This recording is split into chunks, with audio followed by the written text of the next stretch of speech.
নমস্কাৰ বন্ধু বান্ধৱী সকল আপোনালোকক মোৰ ইউটিউব চেনেললৈ স্বাগতম জনাইছোঁ।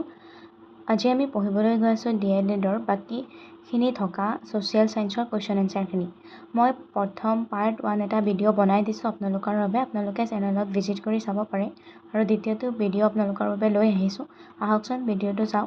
যদি কিবা বুজি নাপায় মোক কমেণ্ট কৰি দিব। ইয়াত হৈছে মই 62 লৈকে ছল্ভ কৰিছোঁ আগৰ ভিডিঅ'ত, সেইখিনিও চাই ল'ব। ইয়াত 63ৰ পৰা আছে। দ্বিতীয় ঘূৰণীয়া মেজমেল ক'ত অনুষ্ঠিত হৈছিল? এইটো হ'ব লণ্ডন। দ্বিতীয় ঘূৰণীয়া মেজমেল কেতিয়া অনুষ্ঠিত হৈছিল? 1931 চনত।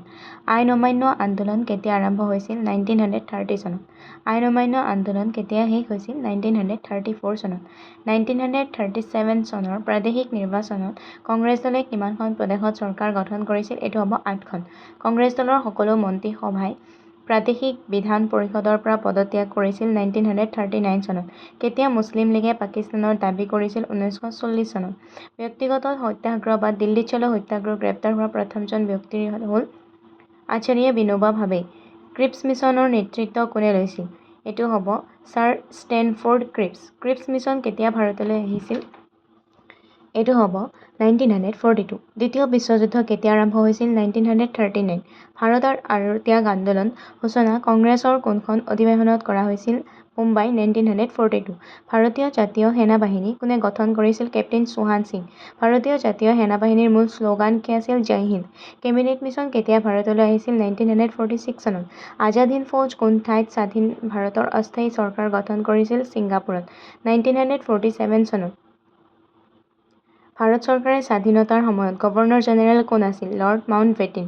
কেতিয়া মুছলিম লীগে প্ৰত্যক্ষ দাবী দিৱস পালন কৰিছিল?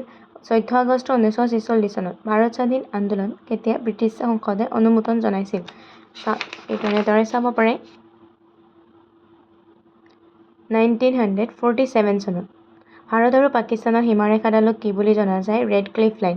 পাকিস্তানৰ প্ৰথম গভৰ্ণৰ জেনেৰেল কোন? মহম্মদ আলী জিন্নাহ। বাংলাদেশ কোন চনত স্বাধীন হয়? 1971। মহাত্মা গান্ধী কেতিয়া সবৰমতী আশ্ৰম প্ৰতিষ্ঠা কৰিছিল? 1915ত। দ্বিতীয় বোবা যুদ্ধত অৱদানৰ বাবে গান্ধীক ব্ৰিটিছে কি উপাধি প্ৰদান কৰিছিল? কাইজাৰ-ই-হিন্দ। বৰদলী সত্যাগ্ৰহ কোন চনত সংঘটিত হৈছিল? 1928। কৰিম কিম্বা মৰিম কোনটো আন্দোলনৰ শ্লোগান আছিল? ভাৰত ত্যাগ আন্দোলন।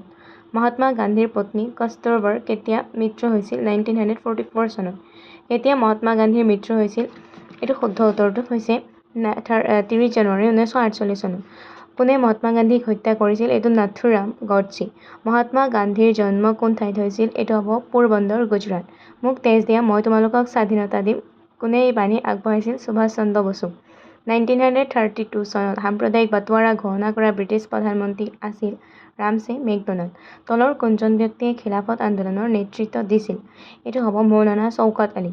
হৰিজন সাপ্তাহিক কাকতখন কোনে প্ৰকাশ কৰিছিল? মহাত্মা গান্ধী। স্বাধীন ভাৰতৰ প্ৰথম প্ৰধানমন্ত্ৰীৰূপে কোনে শপত লৈছিল? জৱাহৰলাল নেহৰু। আগষ্ট বিপ্লৱ বুলি কোনটো আন্দোলনক জনা যায়? এইটো ভাৰত ত্যাগ আন্দোলন। কোনটো ব্ৰিটিছ মিছনক এটা দেৱলীয়া বেংকৰ এখন দিন উকলা চেক আখ্যা দিয়া হৈছিল? এইটো ক্ৰিপছ মিছন। বাকীখিনি কুৱেশ্যন মই আপোনালোকক দ্বিতীয় ভিডিঅ'টোত লৈ আহিম। আপোনালোকে যদি কিবা বুজি নাপায় মোক কমেণ্ট কৰি দিব, লগতে মোৰ চেনেলটো ছাবস্ক্ৰাইব কৰি দিব। মই বাকী যিবোৰ কুৱেশ্যন আছে অকল ছ'চিয়েল ছায়েন্সৰে নহয়, বাকী চিলেবাছখিনিও আপোনালোকৰ বাবে লৈ আহিম। আপোনালোকে ভিডিঅ'টো চাই চেনেলটো ছাবস্ক্ৰাইব কৰি দিব, লগতে লাইক, শ্বেয়াৰ আৰু কমেণ্ট কৰিবলৈ নাপাহৰিব।